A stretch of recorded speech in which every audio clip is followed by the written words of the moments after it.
the news network for the people, combating the mainstream media.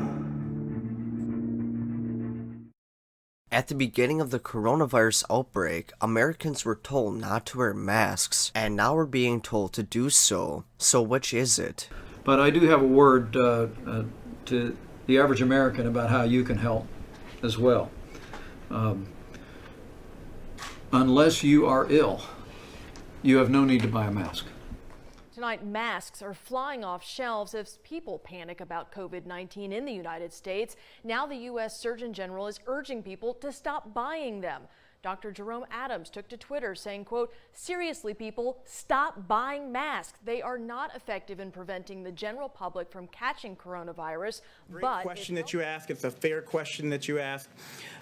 I want to unpack the evolution of our guidance on masks because it has been confusing to the American people. First of all, I want people to understand that the CDC, the World Health Organization, my office, and most public health and health organizations and professionals originally recommended against the general public wearing masks because based on the best evidence available at the time, it was not deemed that that would have a significant impact on whether or not a healthy person wearing a mask would contract COVID-19. We have always recommended that symptomatic people wear a mask because if you're coughing, if you have a fever, if you're symptomatic, you could transmit disease to other people. What has changed in our recommendation?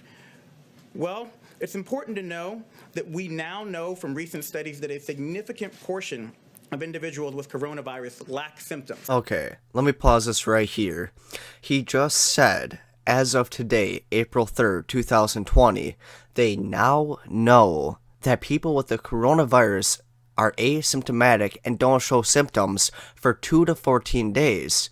We've known about this since January when the outbreak first occurred in China. I mean, unless we know more than the CDC knows.